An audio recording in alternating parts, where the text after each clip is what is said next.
Screening test यानी day 1 जो कि आपके इंटरव्यू का पहला पड़ाव होता है। इसमें इन हो गए तो दूसरे पड़ाव में एंटर करेंगे और आउट हो गए तो उसी दिन वापस लौटना होगा। आपको बता दें कि स्क्रीनिंग टेस्ट 8 से 10 हज़ार स्टूडेंट्स देते हैं, लेकिन केवल 2 से 3 हज़ार स्टूडेंट्स ही स्क्रीन इन होते हैं यानी नेक्स्ट फेज़ के लिए जाते हैं, बाकी स्क्रीन आउट हो जाते हैं। और हाँ, डरा नहीं रहा हूँ, हकीकत बता रहा हूँ। एसएसबी इंटरव्यू दुनिया का सबसे लंबा चलने वाला इंटरव्यू है जो कि मिनिस्ट्री ऑफ डिफेंस द्वारा कंडक्ट कराया जाता है। यह इंटरव्यू पूरे 5 दिनों तक चलता है और इन 5 दिनों को 2 फेजेस में बांटा गया है, फेज़ 1 और फेज़ 2। फेज़ 1 है आपका स्क्रीनिंग टेस्ट और इसी के बारे में पूरे डिटेल से बात करेंगे। तो बात करते हैं शुरू से, यानी जो कैंडिडेट्स रिटन एग्ज़ाम में शॉर्टलिस्टेड होते हैं, चाहे वो एनडीए का रिटन एग्ज़ाम हो, सीडीएस का रिटन एग्ज़ाम हो या अन्य कोई डिफेंस सेक्टर का रिटन एग्ज़ाम हो जिसमें एसएसबी इंटरव्यू होता है, तो उन्हें एसएसबी द्वारा मेल आता है या यूँ कहे कॉल लेटर आता है। और उस कॉल लेटर में जो वेन्यू और समय लिखा हुआ है वहाँ आपको रिपोर्ट करना होता है। तो चलिए दोस्तों, बात करते हैं रिपोर्टिंग डे के बारे में, जिसे डे 0 भी कहा जाता है क्योंकि यह दिन उस 5 दिनों में शामिल नहीं होता। आइए रिपोर्टिंग डे के बारे में थोड़ा डिटेल से जानते हैं। ज़्यादातर स्टूडेंट्स ट्रेन से आते हैं और एमसीओ यानी मूवमेंट कंट्रोल ऑफिस रिपोर्ट करते हैं। कैंडिडेट्स को ट्रैवलिंग चार्ज उनके अकाउंट पे गवर्नमेंट द्वारा ट्रांसफ़र कर दिया जाता है जिनका फर्स्ट टाइम होता है, और जिनका फर्स्ट टाइम नहीं होता उन्हें खुद ही खर्च उठाना पड़ता है। एमसीओ रिपोर्ट करने के बाद कैंडिडेट्स को बस से सेंटर तक ले जाया जाता है, लेकिन आप डायरेक्ट सेंटर भी रिपोर्ट कर सकते हैं, ये बिल्कुल आप पे डिपेंड करता है। जब आप अपने सेंटर रिपोर्ट करते हैं तो सबसे पहले आपका डॉक्यूमेंट वेरिफिकेशन होता है। डॉक्यूमेंट में आपके 10th 12th के मार्कशीट, आधार कार्ड और एनडीए का एडमिट कार्ड रिटर्न एग्ज़ाम वाला, ये सारी चीज़ें चेक की जाती है। डॉक्यूमेंट वेरिफिकेशन सक्सेसफुली कंप्लीट होने के बाद सभी कैंडिडेट्स को एक हॉल में बैठा दिया जाता है और वहां उन्हें एक डेडिकेटेड चेस्ट नंबर दिया जाता है जो आने वाले 5 दिनों के लिए इनकी पहचान होगी। और ध्यान रहे, आप अपने साथ कोई भी इलेक्ट्रॉनिक सामान अंदर नहीं ले जा सकते, यहाँ तक कि आपके मोबाइल फ़ोन भी डिपॉजिट कर लिए जाते हैं। ये थी रिपोर्टिंग डे की पूरी जानकारी। लेकिन दोस्तों, कुछ सेंटर्स के रिपोर्टिंग डे और स्क्रीनिंग डे यानी फर्स्ट डे सेम होते हैं। इसके पीछे का कारण यह है कि जब आपकी रिपोर्टिंग टाइम अर्ली होती है यानी सुबह 6 बजे, तब आपकी स्क्रीनिंग भी उसी दिन हो जाती है।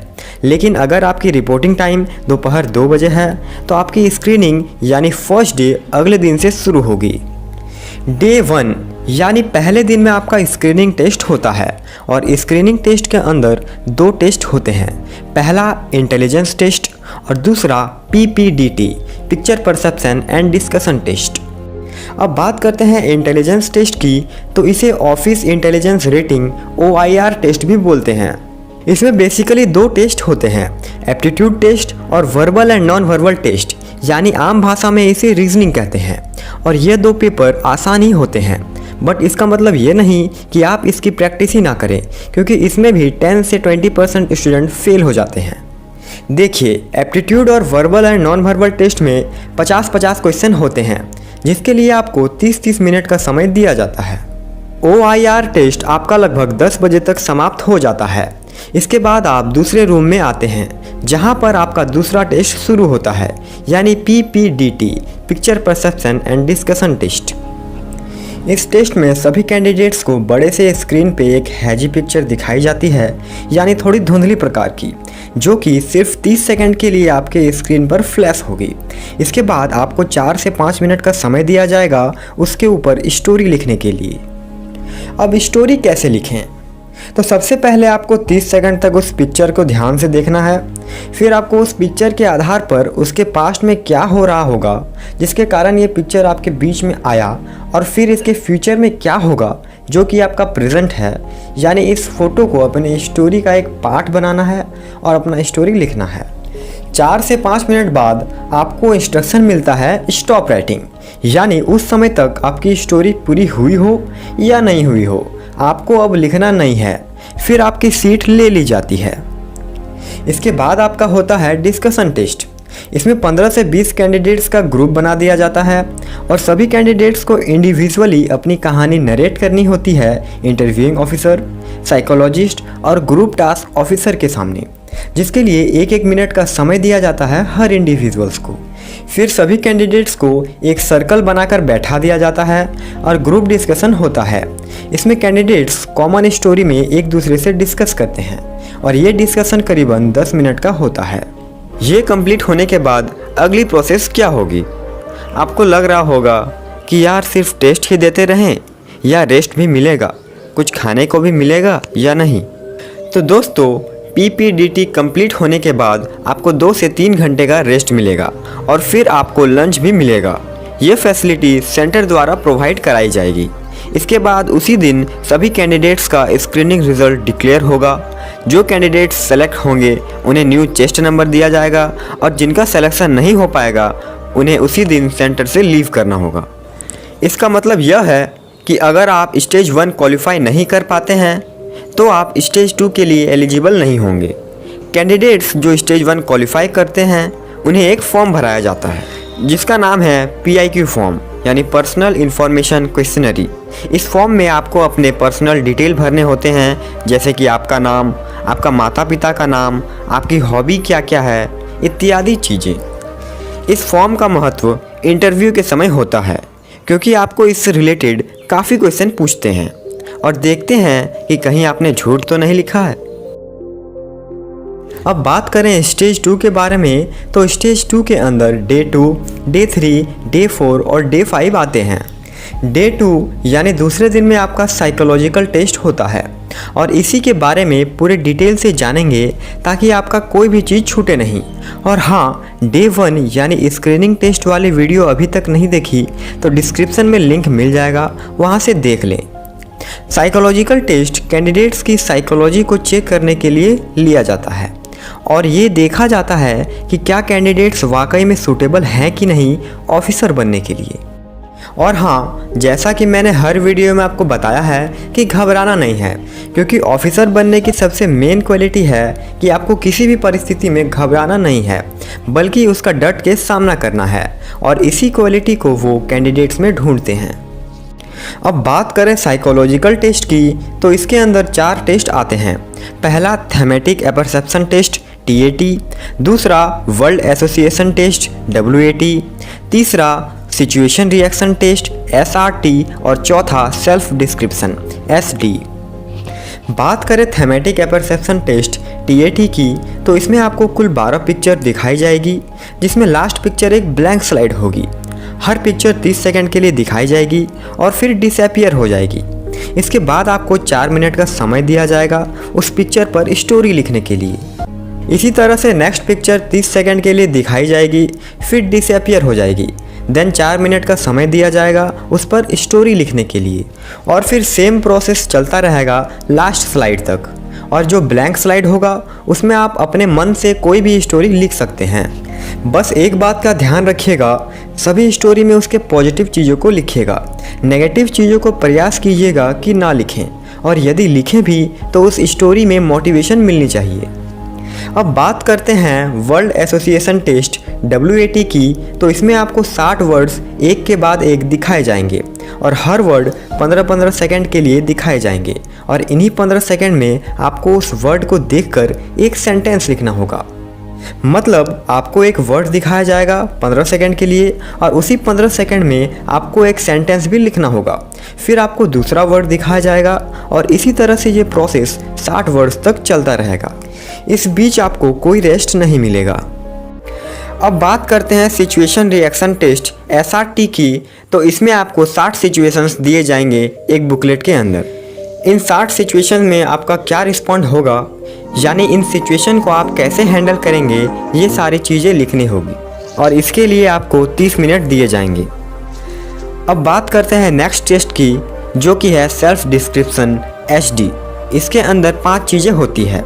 पहला होता है पेरेंट्स ओपिनियन, दूसरा होता है टीचर्स ओपिनियन, तीसरा होता है फ्रेंड्स ओपिनियन, चौथा होता है सेल्फ ओपिनियन और 5वां होता है एम इन लाइफ और qualities would you like to improve.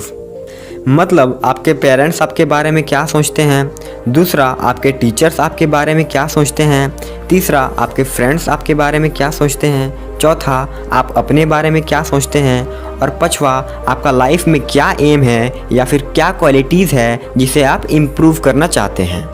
इन 5 चीज़ों के बारे में लिखने के लिए आपको टोटल 15 मिनट का समय दिया जाएगा और हर पार्ट के लिए आपको कम से कम 12 से 15 लाइन लिखने होंगे। तो टोटल इतनी सारी चीज़ें डे 2 में होती है। फिर आता है डे 3। दोस्तों बेसिकली डे 3 और डे 4 दोनों ही दिनों में आपके ग्रुप टेस्ट होते हैं।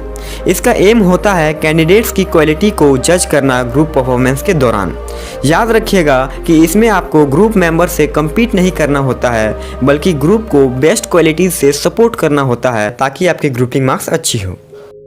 डे 3 में आपका ग्रुप टेस्ट नंबर 1 होता है और डे 4 में आपका ग्रुप टेस्ट नंबर 2 होता है। डे 3 की ग्रुप टेस्ट में टोटल 6 टेस्ट होती है। सबसे पहला टेस्ट होता है ग्रुप डिस्कशन GD, दूसरा होता है ग्रुप प्लानिंग एक्सरसाइज GPE, तीसरा होता है प्रोग्रेसिव ग्रुप टास्क PGT, चौथा होता है ग्रुप ऑब्स्टिकल रेस GOR या फिर इसे स्नेक रेस भी कहा जाता है, पांचवा होता है हाफ ग्रुप टास्क HGT और छठा होता है लेक्चरेट। अब इसके बारे में थोड़ी जानकारी ले लेते हैं ताकि आपको पता चल जाए कि इसमें आखिर होता क्या है। सबसे पहले आता है ग्रुप डिस्कशन यानी GD। ग्रुप डिस्कशन में 2 राउंड होते हैं। राउंड 1 में GTO यानी ग्रुप टास्क ऑफिसर आपको 2 टॉपिक देते हैं जिसमें से आपके ग्रुप को कोई एक टॉपिक चुनना होता है और एक दूसरे से डिस्कस करना होता है। इसके लिए आपको 10 से 15 मिनट मिलते हैं। फिर उसके बाद राउंड 2 होता है और इसमें ग्रुप टास्क ऑफिसर अपने से एक टॉपिक देते हैं ग्रुप डिस्कशन के लिए। इसके लिए भी आपको 10 से 15 मिनट मिलता है। दूसरा होता है ग्रुप प्लानिंग एक्सरसाइज GPE। इसमें ग्रुप टास्क ऑफिसर एक स्टोरी कार्ड और एक मॉडल की मदद से सभी कैंडिडेट्स को एक स्टोरी समझाते हैं और इस स्टोरी में 2 से 3 बड़े प्रॉब्लम्स होते हैं और कुछ छोटी प्रॉब्लम्स होती है। इसके बाद स्टोरी कार्ड को 5 मिनट के लिए सभी ग्रुप्स में डिस्ट्रीब्यूट कर दिया जाता है ताकि वे अच्छी तरह से इन प्रॉब्लम्स को समझ सकें। फिर सभी कैंडिडेट्स को इंडिविजुअली A4 साइज पेपर दिया जाता है और 10 मिनट का समय दिया जाता है उस प्रॉब्लम्स की सॉल्यूशन को लिखने के लिए। यानी आपकी प्लानिंग को चेक किया जाता है कि आप छोटी बड़ी प्रॉब्लम्स की सिचुएशन को किस तरह से हैंडल करेंगे। इसके बाद आपका एक ग्रुप बना दिया जाता है और 10 से 15 मिनट तक ग्रुप डिस्कशन करना होता है उन सिचुएशंस के बारे में। तीसरा टेस्ट होता है PGT यानी प्रोग्रेसिव ग्रुप टास्क। ये ग्राउंड लेवल टास्क होता है। इसमें आपको कुछ ऑब्स्टिकल पार करने होंगे कुछ सपोर्टिंग मटेरियल की मदद से, जैसे कि रोप, प्लैंक, वुडलॉक एक्सेट्रा। इस टास्क को ग्रुप में कराया जाता है। अब बात करते हैं चौथे टेस्ट की, that is group obstacle race GOR। इस रेस में आपको एक लंबी सी रस्सी दी जाती है और इस रस्सी को पकड़कर बहुत सारे बाधाओं को पार कर फिनिश लाइन तक पहुंचना होता है। पांचवा होता है हाफ ग्रुप टास्क HGT। ये बिल्कुल प्रोग्रेसिव टास्क के जैसा ही होता है, बस इसमें आपके ग्रुप को हाफ कर दिया जाता है, इसलिए इसका नाम हाफ ग्रुप टास्क है। और इसके अंदर 1 या 2 ही ऑब्स्टिकल होते हैं जिसके लिए आपको 20 मिनट का समय मिलता है। फिर जो डे नंबर 3 का लास्ट टास्क होता है वो होता है लेक्चरेट। इसमें GTO द्वारा आपको एक कार्ड दिया जाता है जिसमें 4 टॉपिक लिखे होते हैं। आपको किसी एक टॉपिक को प्रिपेयर करना होता है जिसके लिए 3 मिनट का समय दिया जाता है। आफ्टर दैट 3 मिनट के लिए आपको उस टॉपिक पे बोलना होता है GTO के सामने। तो इस तरह से आपका डे 3 कंप्लीट हो जाता है। अब बात करते हैं डे 4 की। डे 4 में होता है आपका GTO 2। इसमें भी आपको ग्रुप टास्क ही मिलते हैं। GTO 2 के अंदर आपके 3 टेस्ट होते हैं। पहला इंडिविजुअल ऑब्स्टिकल्स IO, दूसरा कमांड टास्क CT और तीसरा फाइनल ग्रुप टास्क FGT। आइए थोड़ी ब्रीफ में इनके बारे में जान लेते हैं। तो सबसे पहला आता है इंडिविजुअल ऑब्स्टिकल्स IO। इसमें इंडिविजुअली सभी कैंडिडेट्स को 10 ऑब्स्टिकल क्रॉस करने होते हैं और सभी ऑब्स्टिकल्स में 1 से लेकर 10 तक सीरियल नंबर लिखा होता है और आपको ऑब्स्टिकल क्रॉस करने के कुछ पॉइंट्स भी मिलते हैं। पॉइंट्स का डिस्ट्रीब्यूशन कुछ इस प्रकार है, जितनी ऑब्स्टिकल की सीरियल नंबर होगी उतने ही पॉइंट्स मिलेंगे, यानी कुल 55 पॉइंट्स मिलेंगे 10 ऑब्स्टिकल पार करने पे और इसके लिए आपको 3 मिनट का समय मिलता है। लेकिन अगर आप इस 30 मिनट से पहले ही 10 ऑब्स्टिकल पार कर चुके हैं तो आप फिर से ऑब्स्टिकल क्रॉस कर सकते हैं शुरू से। ये आपके लिए बोनस पॉइंट होगा। दूसरा है कमांड टास्क CT। इसमें आपको एक कमांडर बना दिया जाता है। कमांडर बनने के बाद आपको एक सिचुएशन यानी प्रॉब्लम दी जाती है, जैसे कि एक बॉम्ब डिफ्यूज़ करना है या फिर कहीं लोग फंसे हो तो उन्हें बचाना है। इसके लिए आपको 2 कैंडिडेट्स चुनने होते हैं आपकी मदद के लिए, और ये दोनों आपकी ऑर्डर्स को फॉलो करेंगे। बेसिकली इसमें आपकी कमांडर की क्वालिटी को देखी जाती है कि आप किस तरह से अपने अंडर ऑफिसर्स को कमांड करते हैं। लास्ट टास्क जो डे 4 का होता है वो है फाइनल ग्रुप टास्क FGT। इसमें भी आपको ग्रुप में ही टास्क करने होते हैं, बस इसमें जो ऑब्स्टिकल आप पार करेंगे वो थोड़े बड़े होते हैं पिछले के कंपैरिजन में। इसके लिए भी आपको हेल्पिंग मटेरियल मिलता है, जैसे कि रस्सी, बल्ली और फट्टा। इसकी मदद से आपको ऑब्स्टिकल पार करने होते हैं। इसके लिए आपको 10 से 15 मिनट का समय दिया जाता है। अब बात करते हैं आपकी पर्सनल इंटरव्यू के बारे में, जो कि डे 2, डे 3, डे 4 कभी भी हो सकता है। इसके लिए आपको इन्फॉर्म कर दिया जाता है। पर्सनल इंटरव्यू में कैंडिडेट्स की पर्सनल लाइफ से क्वेश्चन पूछ सकते हैं। नेशनल इंटरनेशनल क्वेश्चन हो सकते हैं और भी कई सारे क्वेश्चन हो सकते हैं। बस याद रहे कि आप अपनी PIQ फॉर्म के आधार पे ही अपना जवाब दें। इसके लिए भी आपको 45 मिनट से 1 घंटा का समय मिलता है। अब आ जाता है last day, that is 5th day of SSB। इसमें आपकी कॉन्फ्रेंस होती है और उस रूम में सारे सिलेक्शन स्टाफ बैठे हुए होते हैं। सिलेक्शन स्टाफ में प्रेसिडेंट होते हैं या डिप्टी प्रेसिडेंट होते हैं, इंटरव्यूइंग ऑफिसर होते हैं, साइकोलॉजिस्ट, GTO, ये सारे SSR बैठे हुए होते हैं। वो आपसे बेसिक क्वेश्चंस पूछते हैं, जैसे कि how was your stay, which places you visited here, what about your 5th day experience, would you like to give any suggestion. इसी तरह के कुछ बेसिक क्वेश्चंस आपसे पूछे जाते हैं।